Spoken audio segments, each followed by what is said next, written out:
Everyone in the building froze the moment the elevator doors opened. The sound was unmistakable. Heavy footsteps. Polished shoes. Silence that felt sharper than shouting. Employees lowered their eyes. Conversations died mid-sentence. Even the air seemed to retreat. Because he had arrived. They called him the Billionaire. Not by name. Not by title. Just that word, spoken quietly, carefully, like saying it too loudly might summon something dangerous. He owned the glass tower they worked in, the company that paid their salaries, and, according to rumors, the power to end careers with a single glance. No one knew him personally. They only knew fear. And then there was Daniel Reed, the man no one noticed at all. Daniel stood near the janitor's cart, mop in hand, watching the same scene unfold. He had been in the building less than a week. New uniform.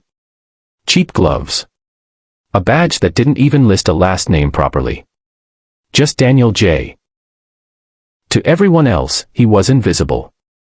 But Daniel saw everything. He saw the way the receptionist's hands trembled. The way a junior manager swallowed hard.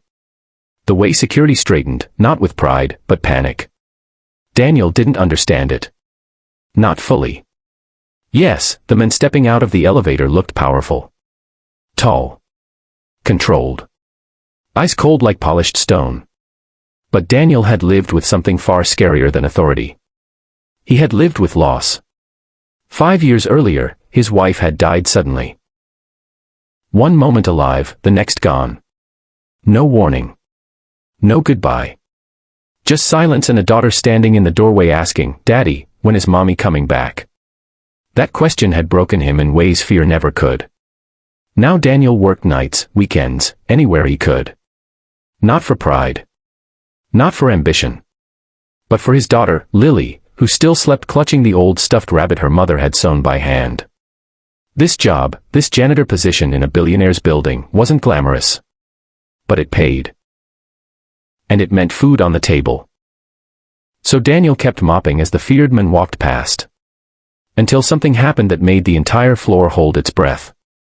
A young intern, no older than 20, tripped backward, her heel catching on the edge of a rug. Her coffee flew. Her folder scattered across the marble floor.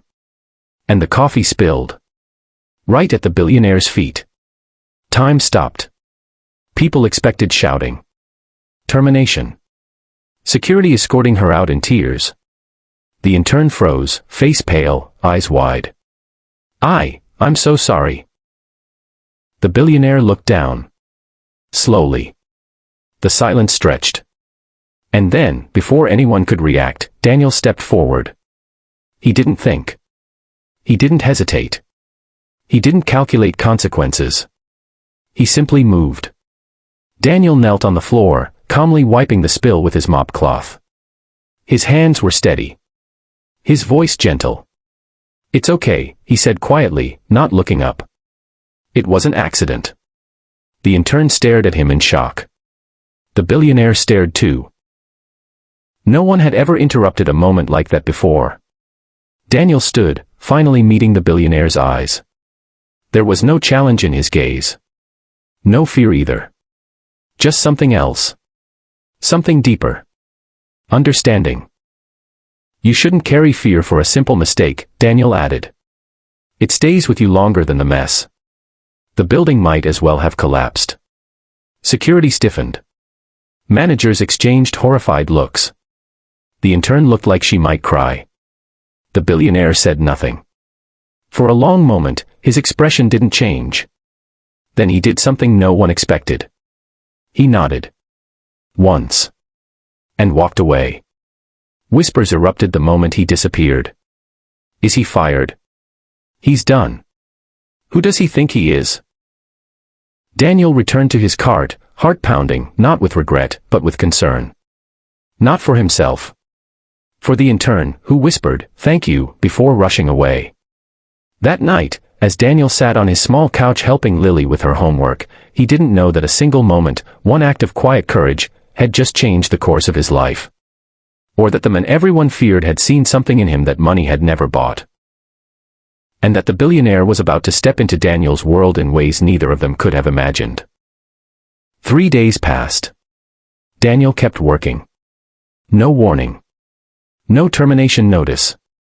No call from HR. But something was different. People started looking at him. Not with fear, but curiosity. The intern waved shyly when she passed him. A manager offered him coffee. Security nodded instead of ignoring him. Daniel didn't understand why, until a man in an expensive suit approached him late one evening. "Daniel Reed," the man said. "The CEO would like to see you." Daniel's stomach dropped. The office at the top of the building was colder than the rest, sleek, quiet, intimidating. The billionaire stood by the window, city lights glowing behind him. "You're not afraid of me," the billionaire said, without turning around. Daniel thought for a moment. "I respect you," he replied. "But fear. I've already known worse." The billionaire turned. For the first time, Daniel saw something crack behind those cold eyes. They talked. Slowly. Honestly. Daniel spoke about Lily. About loss. About learning that power doesn't come from control, but from care. The billionaire listened. No one had spoken to him like that before. Weeks later, changes began. Employees were no longer humiliated publicly. Mistakes became learning moments. The building felt lighter. And one evening, the billionaire did something unthinkable. He visited Daniel's apartment. He sat on a worn sofa. Ate homemade soup. Listened as Lily talked about school and showed him her drawings. That night, the billionaire cried. Because for all his wealth, he had never built anything that mattered as much as the love inside that small apartment. Months later, Daniel was no longer just a janitor. He was a mentor. A leader. A bridge between power and humanity. But he never forgot who he was. And neither did the billionaire. Because sometimes, the person who changes the world isn't the one with the most money. It's the one who dares to step forward when everyone else steps back.